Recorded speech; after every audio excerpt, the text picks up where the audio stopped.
Alright, so I'm Daniel Bravo, and I got Plato's Republic.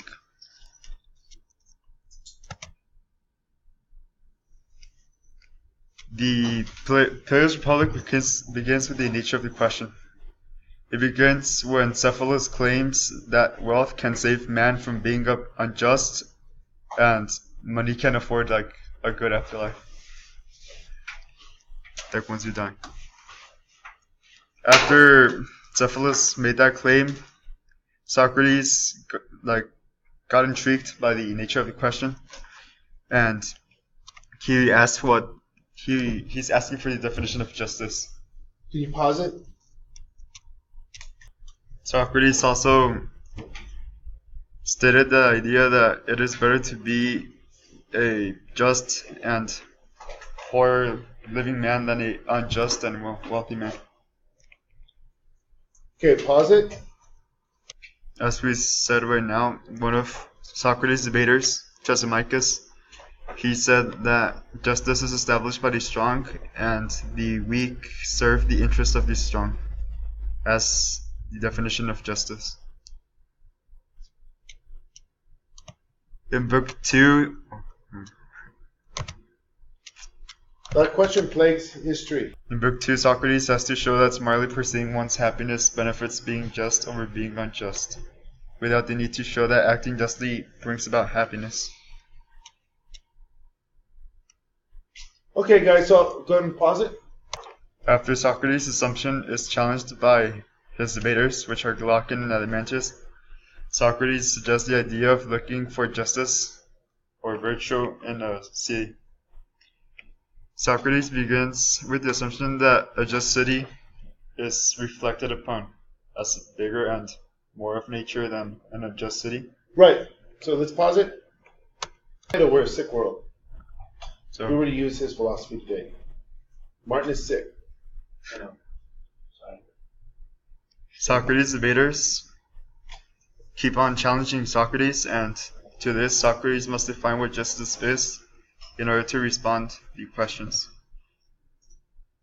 The events that put Socrates at a disadvantage were that he has to show a lot of accounts of what justice pertains to a city than just an individual person. And how that idea can interludes with the idea that it is better to be a just man than unjust poor man than a just unjust.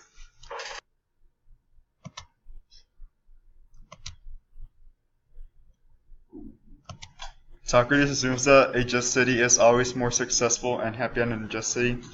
For the assumption begs no question. That means that what I just said, if he was to introduce those themes, then the questioners wouldn't really have to argue about how the unjust poor man is better than the just. I'm messing it up. And as I said right now too, he begins by showing the purpose of relation between personal justice and development, and how that ties to the idea of a just city.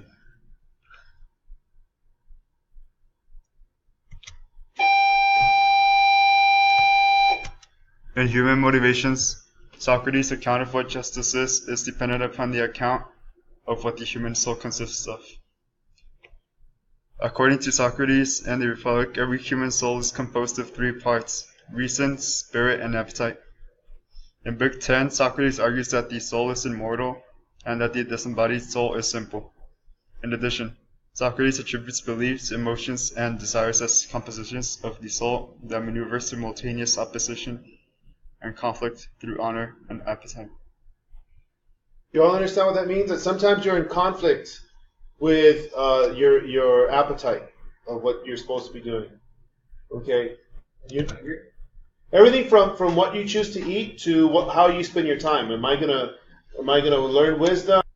In introducing virtuous motivations, Socrates describes each of the cardinal virtues, which are prudence, temperance, fortitude, and justice, as sketches and assumptions in Book 4.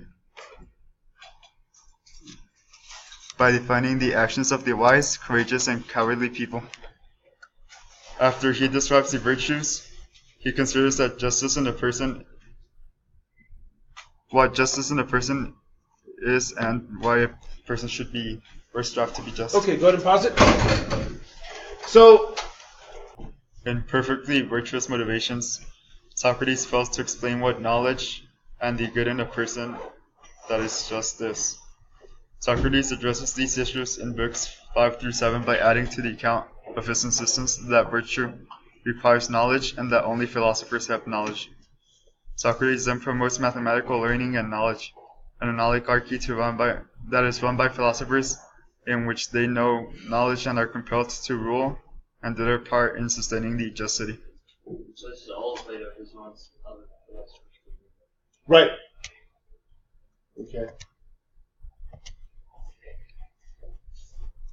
And in Perfectly Virtuous Motivations, Socrates discusses of how to educate the guardians of the ideal city, and this has to do like with censorship of like the objects that the people in society would deem as like, well, like kind of like immoral, like that is, it doesn't add to the greater good of the just city, but like instead just like faces of like the opposite of what they should strive for.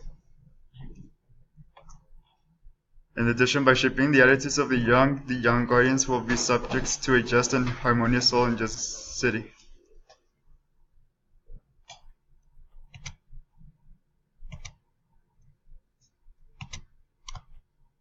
In Psychological Health, the Republic states that there are 5 separate arguments for the claim that it is better to be just and unjust without regard to how other people perceive us. The first is an analogy between psychological health and And I already physical gave you health. that. To be a good athlete, you got to work on it, right? Yeah. Okay. Second, third, and fourth consists of proofs in books 8 and 9. And the fifth consists of reason, spirit, and appetite. Socrates offers a discussion of the 4 imperfect kinds of pure psychological constitutions, which are pure rule by spirited attitudes, pure rule by necessary appetitive attitudes, pure rule by unnecessary but regulable appetitive attitudes, and pure rule by lawless appetitive attitudes. These 4 kinds of imperfect kinds of mindset are attributed to anyone that is not a philosopher, for they do not have the courage or like they're not really meant to like govern the city, and they lead to like the demise of like the just city. In conclusion, those of us living in imperfect cities, looking to the Republic for a model to live, need to match the philosopher in order to pursue stable, reliable success and happiness.